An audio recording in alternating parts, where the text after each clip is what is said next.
नमस्कार शेतकरी बंधनो, मी डॉक्टर नितेश विजय दळवी, सहयोगी प्राध्यापक म्हणून आपल्या उद्यान विद्या महाविद्यालय दापोली येथे कार्यरत आहे।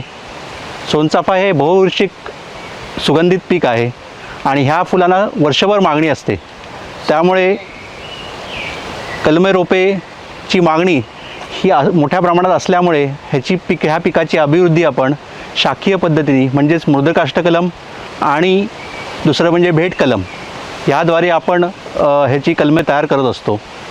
तर मृदकाष्ठ कलमे तयार करताना आपल्याला साधारणतः एक 8 ते 12 महिन्याचं रोप आणि ज्याची उंची साधारणतः 1.5 ते 2 फुटाची आहे अशा रोपांची आपल्याला निवड करायची आहे।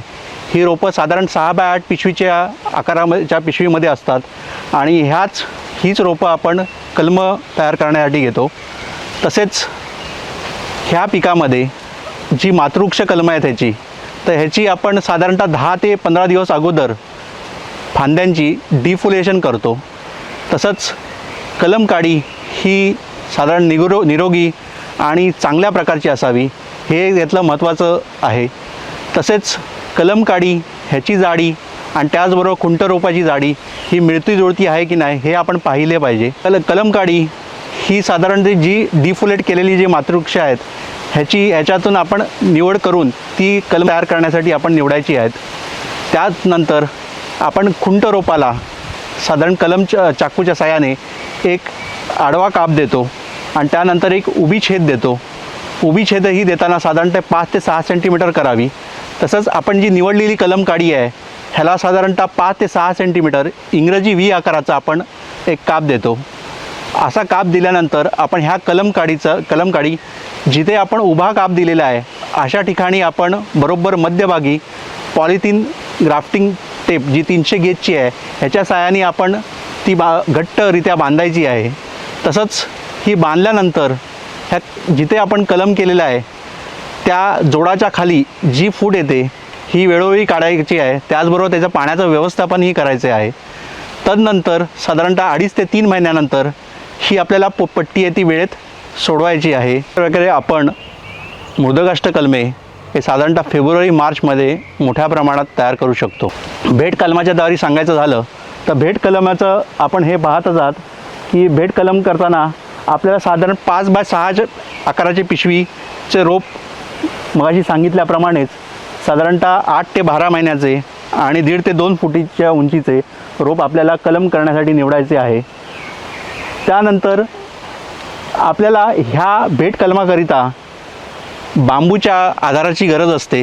तर अशा प्रकारे आपण बांबूचे मंडप ह्या मातृवृक्ष कलमाच्या बाजूला तयार करतो आणि ह्या पिशवीना एक आधार म्हणून आपण प्लास्टिक सुतरीच्या साहाय्याने आपण ह्या रोपांना ह्या मंडपाच्या बाजूला म्हणजे इथे व्यवस्थितरित्या बांधून आपण जिथे ज्या फांद्या आहेत चांगल्या निरोगी फांद्या आहेत जिथे आपण कलम करणार आहोत अशा ठिकाणी हे रोपं आपल्याला बांधावायचे आहेत। तर भेट कलमे तयार करताना सर्वात महत्त्वाचे म्हणजे साधारण ह्या रोपाच्या 10 ते 15 सेंटीमीटर उंचीवरती आपण ह्याला साधारणतः 5 ते 6 सेंटीमीटरचा एक काप देतो। त्याच्याच बरोबर समान म्हणजेच मुख्य फांद्याला आपण 5 ते 6 सेंटीमीटरचा काप त्याच्या विरुद्ध दिशे देतो आणि बरोबर मातृवृक्षाची फांदी आणि त्याचबरोबर खुंट रोपाची फांदी ही एकत्रित जुळवून त्याला आपण पॉलिथिन टेपच्या साहाय्याने आपण व्यवस्थितरित्या बांधून घट्टरित्या बांधून जेणेकरून साधारण 2.5 ते 3 महिन्यानंतर ही आपल्याला पट्टी आहे ती त्यापासून सोडवायची आहे हेही आपल्याला ध्यानात धरलं पाहिजे। त्यानंतर आपण साधारणतः मुख्य फांद्याला साधारणतः 2 ते 3 काप देतो। तो साधारणतः आपण 2.5 ते 3 महिन्यानंतर द्यायचा आहे आणि साधारण त्यानंतर 15 दिवसानंतर आपण अलगदरित्या जे कलमं आपली तयार झालेली आहेत ती व्यवस्थितरित्या मुख्य फांद्यांपासून सोडून आपण अशा रीतीने उत्कृष्टरित्या भेट कलम तयार करतो। अशा प्रकारे आपल्याला हा व्हिडिओ आवडला असेल तर त्याला लाईक करा, शेअर करा, त्याचप्रमाणे ह्या चॅनलला सबस्क्राईब करा आणि मोठ्या प्रमाणात शेतकऱ्यांना ह्याचा प्रसार करा। नमस्कार।